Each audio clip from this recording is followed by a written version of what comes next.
Good morning and welcome, and today we will be reading the latest two chapters from James Herriot's book If Only They Could Talk. So let's find the place. Right.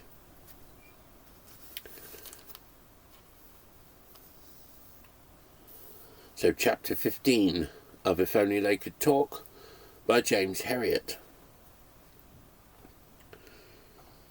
There was little furniture in the dining room, but the noble lines and the very size of the place lent grace to the long sideboard and the modest mahogany table where Tristan and I sat at breakfast.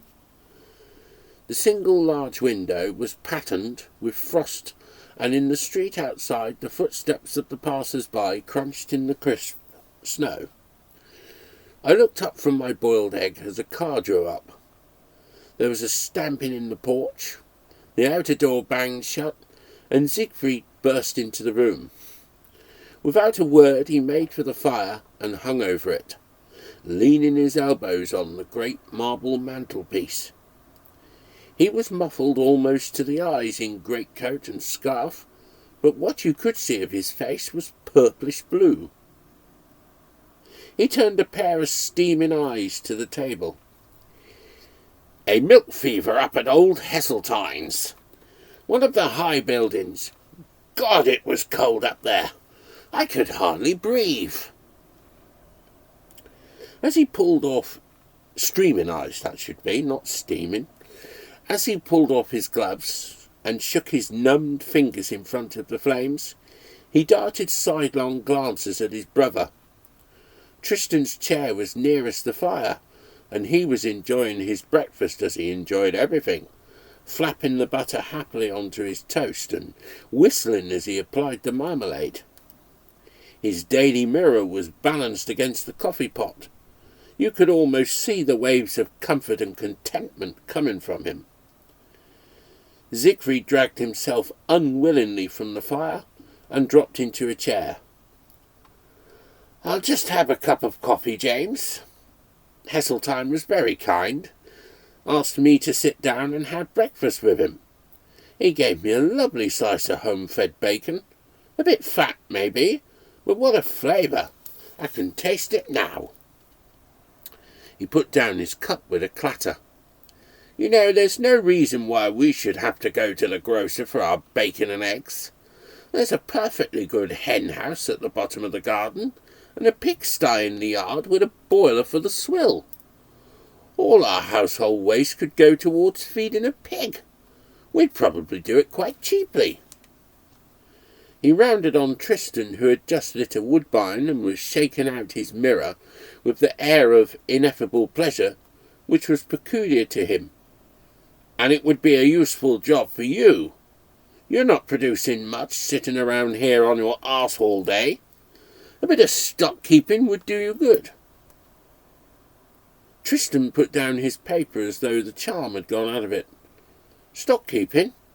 Well, I feed your mare as it is." He didn't enjoy looking after Siegfried's new hunter, because every time he turned her out to water in the yard, she would take a playful kick at him in passing. Siegfried jumped up. "I know you do. And it doesn't take all day, does it? It won't kill you to take on the hens and pigs." "Pigs?" Tristan looked startled. "I thought you said pig." "Yes, pigs. I've just been thinking. If I buy a litter of weaners, we can sell the others and keep one for ourselves. Won't cost a thing that way." "Not with free labour, certainly." "Labour? Labour? You don't know what it means. Look at you lying back there puffing your head off. You smoke too many of those bloody cigarettes." "So do you." "Never mind me. I'm talking about you," Siegfried shouted. I got up from the table with a sigh. Another day had begun. When Siegfried got an idea, he didn't muck about. Immediate action was his watchword.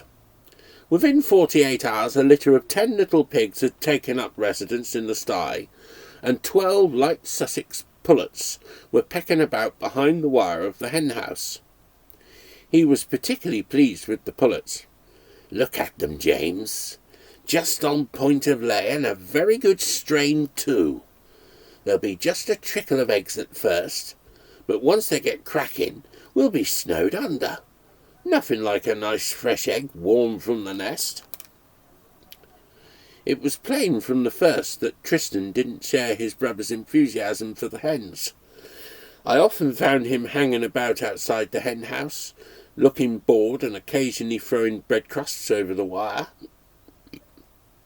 There was no evidence of the regular feeding, the balanced diet recommended by the experts. As egg producers, the hens held no appeal for him, but he did become mildly interested in them as personalities. An odd way of clucking, a peculiarity in gait, these things amused him. But there were no eggs, and as the weeks passed, Siegfried became increasingly irritable. "Wait till I see that chap that sold me those hens. Damned scoundrel! Good laying strained my foot." It was pathetic to see him anxiously exploring the empty nesting boxes every morning. One afternoon I was going down the garden when Tristan called to me. "Come over here, Jim. This is something new. I bet you've never seen anything like it before." He pointed upwards, and I saw a group of unusually coloured large birds perched in the branches of the elms. There were more of them in the neighbours' apple trees. I stared in astonishment. "You're right. I've never seen anything like them. What are they?" "Oh, come on," said Tristan, grinning in delight. "Surely there's something familiar about them. Take another look." I peered upwards again. "No, I've never seen birds as big as that, and with such exotic plumage." "What is it? A freak of migration?" Tristan gave a shout of laughter. "There are hens." "How the devil did they get up there?" "They've left home. Hopped it. But I can only see 7. Where are the rest of them?" "God knows. Let's have a look over the wall." The crumbling mortar gave plenty of toe holes between the bricks, and we looked down into the next garden. The other 5 hens were there, pecking contentedly among some cabbages. It took a long time to get them all back into the hen house, and the tedious business had to be repeated several times a day thereafter. For the hens had clearly grown tired of life under Tristan, and decided that they would do better living off the country. They became nomads, ranging ever further afield in their search for sustenance. At first the neighbours chuckled. They phoned to say their children were rounding up the hens, and would we come and get them. But with the passage of time their jocularity wore thin. Finally Siegfried was involved in some painful interviews. His hens, he was told, were an unmitigated nuisance. It was after one particularly unpleasant session that Siegfried decided that the hens must go. It was a bitter blow, and as usual he vented his fury on Tristan. "I must have been mad to think that any hens under your care would ever lay eggs. But really, isn't it just a bit hard? I give you this simple little job, and one would have thought that even you would be hard put to make a mess of it. But look at the situation after only 3 weeks. Not one solitary egg have we seen. The bloody hens are flying about the countryside like pigeons. We are permanently estranged from our neighbours. You've done a thorough job, haven't you?" All the frustrated egg producer in Siegfried welled out in his shrill tones. Tristan's expression registered only wounded virtue, but he was rash enough to try to defend himself. "You know, I thought there was something queer about those hens from the start," he muttered. Siegfried shed the last vestiges of his self-control. "Queer?" he yelled wildly. "You're the one that's queer, not the poor bloody hens. You're the queerest bugger there is. For God's sake, get out of my sight." Tristan withdrew with quiet dignity. It took some time for the last echoes of the poultry venture to die away, but after a fortnight sitting again at the dining table with Tristan, I felt sure that all was forgotten. So that it was with a strange sense of the workings of fate that I saw Siegfried stride into the room and lean menacingly over his brother. "You remember those hens, I suppose?" he said almost in a whisper. "You'll recall that I gave them away to Mrs. Dale, that old-age pensioner down Brown's Yard. Well, I've just been speaking to her. She's delighted with them. Gives them a hot mash night and morning, and she's collecting 10 eggs a day." His voice rose almost to a scream. "10 eggs, do you hear? 10 eggs!" I hurriedly swallowed the last of my tea and excused myself.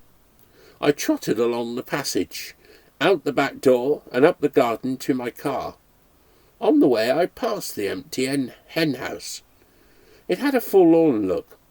It was a long way to the dining room, but I could still hear Siegfried. Chapter 16. "Jim, come over here and look at these little beggars."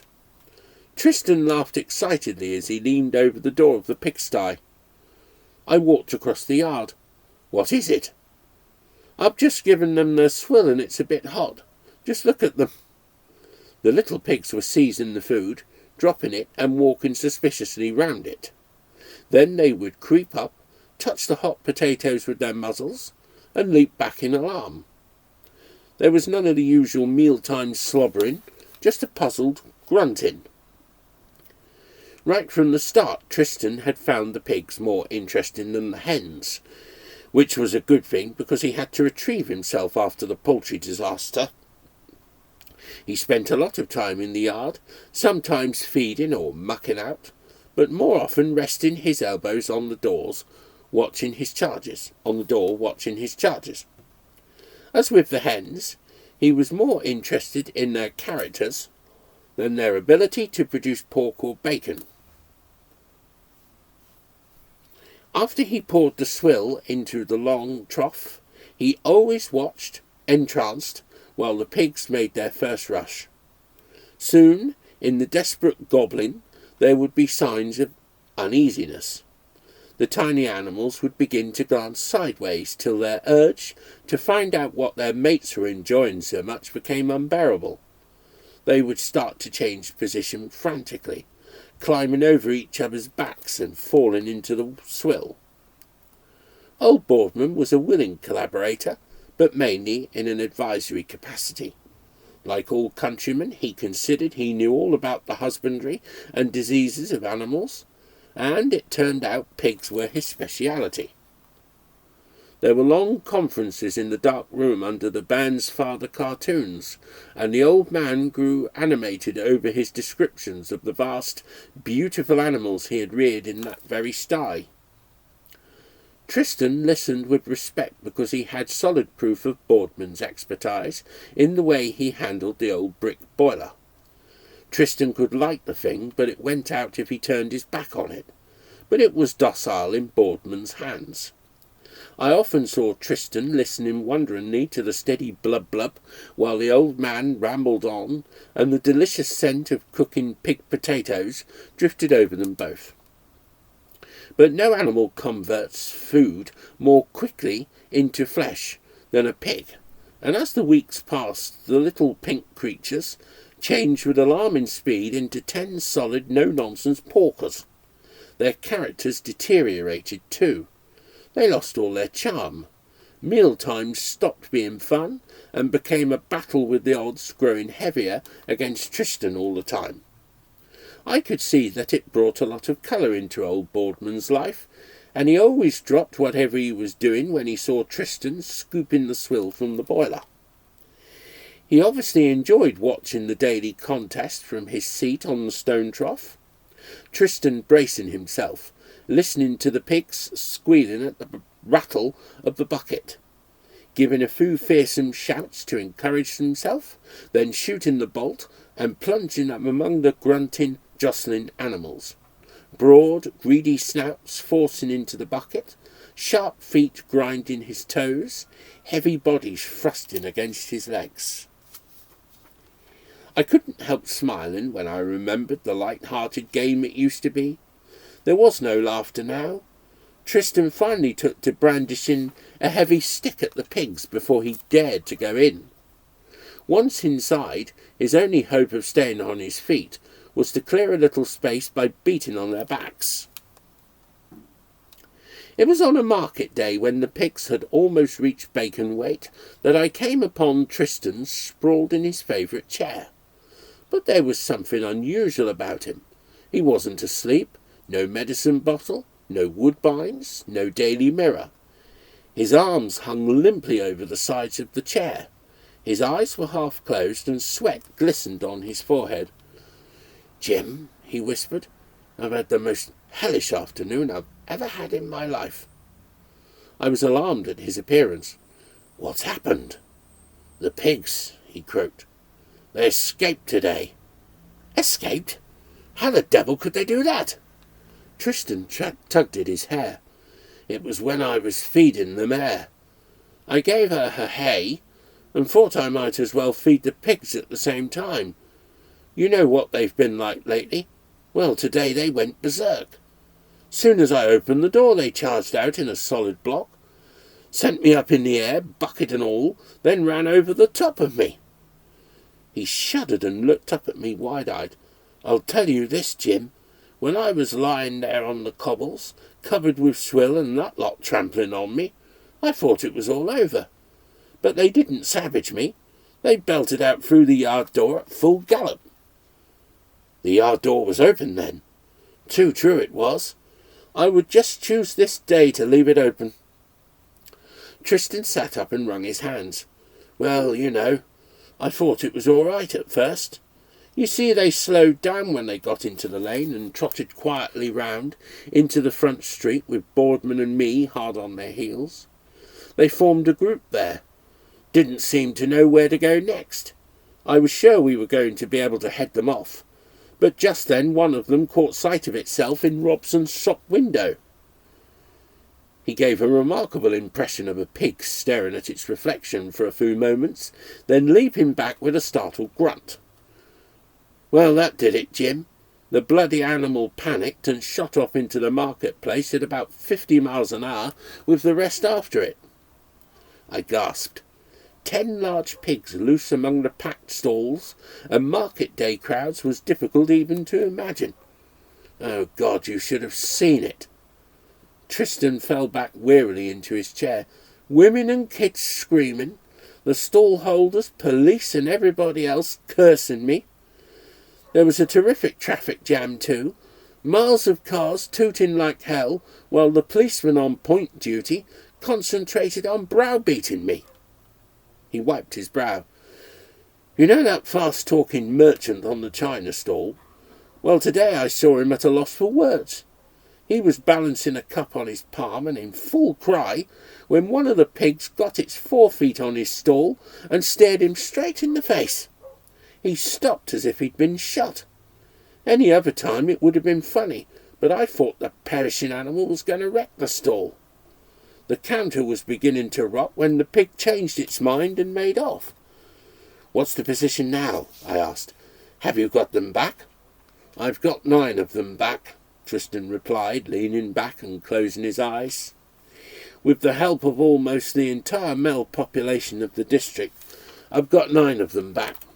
The 10th was last seen heading north at a good pace. God knows where it is now.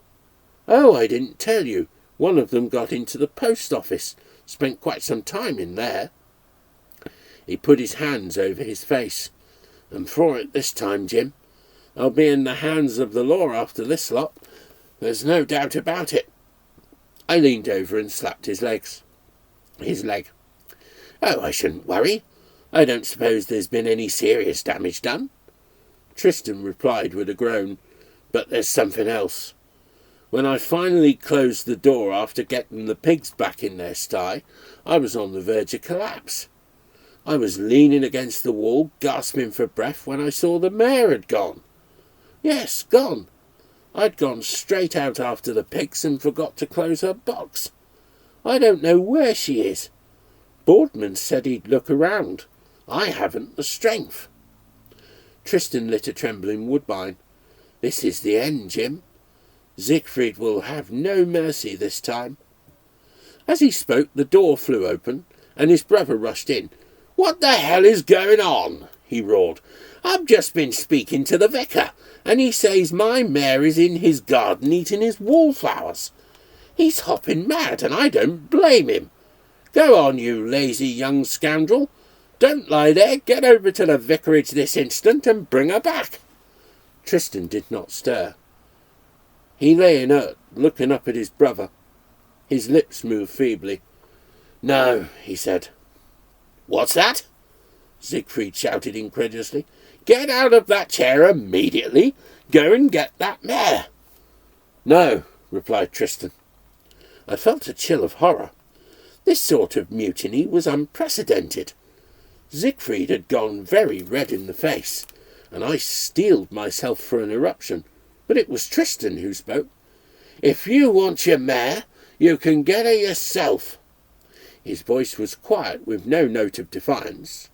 He had the air of a man to whom the future is of no account. Even Siegfried could see that this was one time when Tristan had had enough. After glaring down at his brother for a few seconds, he turned and walked out. He got the mare himself. Nothing more was said about the incident, but the pigs were moved hurriedly to the bacon factory and were never replaced. The stock-keeping project was at an end.